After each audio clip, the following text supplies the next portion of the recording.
El mundo hoy está convulsionado y gran parte de los problemas que tenemos son de comunicación. No nos entendemos. No nos entendemos porque no tenemos algunas veces ni la cultura ni el conocimiento para ponernos en la posición de la otra persona. No nos entendemos dentro del país, no nos entendemos entre países.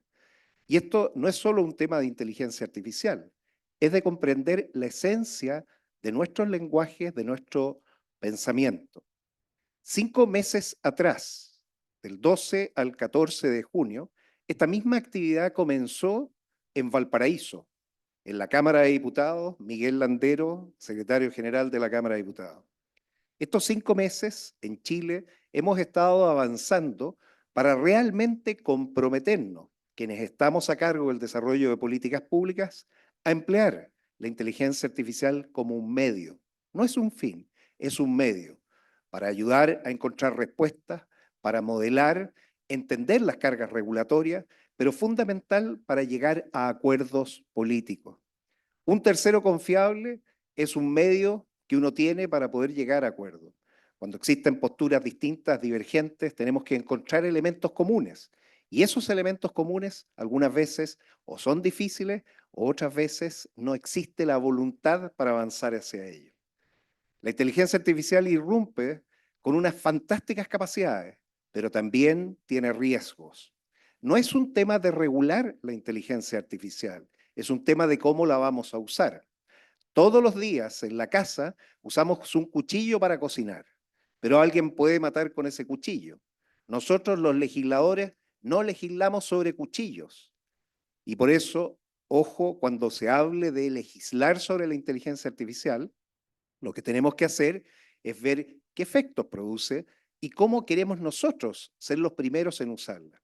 Si los poderes legislativos no son capaces de entender este tremendo desafío, van a quedar obsoletos. Y esta es la realidad.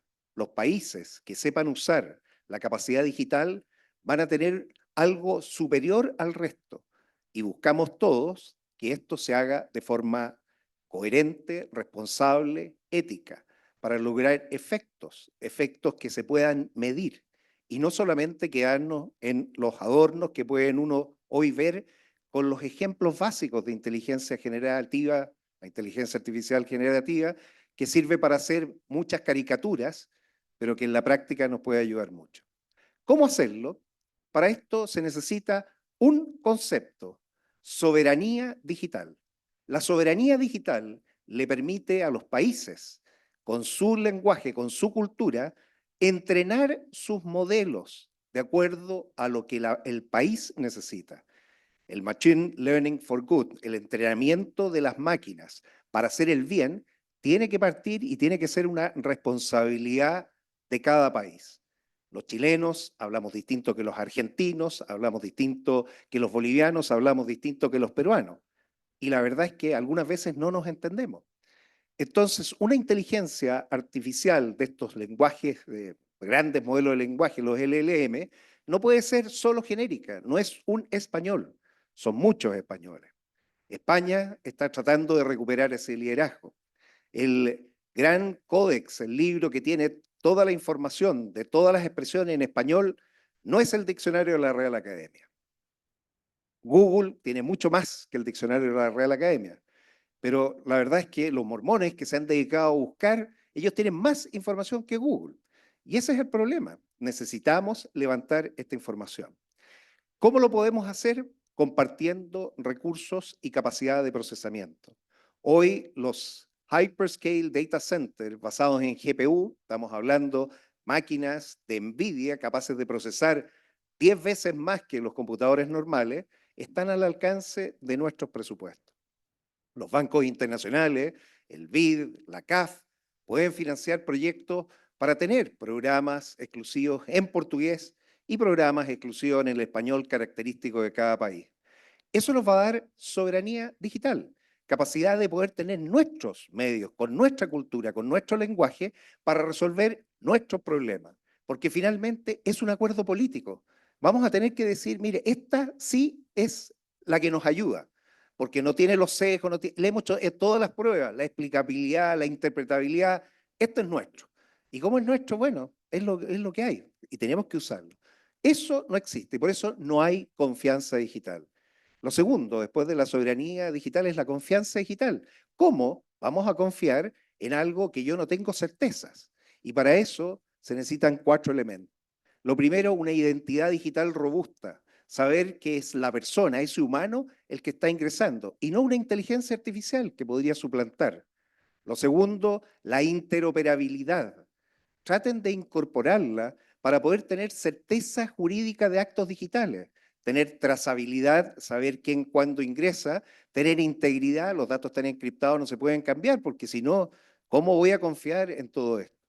De ahí instalar 2 pilares, la protección de datos personales. Brasil, lo felicito, se caracteriza, tiene su ley, nosotros esperamos también promulgar la nuestra actualizada al GDPR europeo, pero de ahí parte, respetando esa información personal, privada, propiedad privada de las personas, que se entrega para un fin específico, porque si vamos a usar datos que tengan datos personales, tenemos que saber muy bien qué se está usando. Hay alternativas, anonimización o pseudoanonimización de esta información para ser empleada. Y finalmente, la ciberseguridad. La ciberseguridad para estar seguro que no se ha envenenado esa inteligencia artificial con datos que no se saben sus orígenes, que los prompt injection, estos ingenieros de preguntas, no han hecho cosas que hagan que esa inteligencia artificial no funcione. Esto no es un tema técnico, eso es un tema político. Vivimos en una sociedad digital, esta sociedad digital existe convergencia, lo físico y lo digital, lo digital, esa convergencia digital ya no se separa. Por lo tanto, nuestra vida en el mundo físico tenemos que tener reglas similares en el mundo digital. Pero el mundo digital tiene oportunidades que no tiene el mundo físico. Podemos encontrar acuerdos mucho más profundos, podemos comunicarnos mejor, podemos resolver de forma más efectiva y rápida problemas que hoy no lo podemos hacer por nuestras incapacidades de no lograr acuerdos, de no lograr avance, que hoy el mundo y nuestra sociedad lo demanda. La política cada vez se desprestigia porque más gente hace mal uso de ella y hace uso algunas veces personal. La inteligencia artificial entonces emerge como una herramienta de apoyo para poder darle a quienes tienen la capacidad de generar entendimientos, propuestas, sacar mejores legislaciones. Esto va a ser en el espacio que se llama de los sandbox regulatorios. La tecnología va muy rápida, es imposible legislar ex ante, vamos a tener que tomar medidas ex post. Y ese riesgo que hay que mitigarlo. Yo los invito entonces a convencerse del uso de herramientas como medios para alcanzar fines específicos y lograr un estado final que es esta mejor convivencia, porque estamos relacionándonos de una manera profunda, honesta, con toda la evidencia, con todos los datos. Y si queremos que algo ocurra mal, bueno, que estemos conscientes que es así, pero esperamos, el lado positivo, que las cosas salgan mejor. Nuevamente agradecer la invitación, felicitar por el esfuerzo que están haciendo. He quedado sorprendido por la traducción simultánea.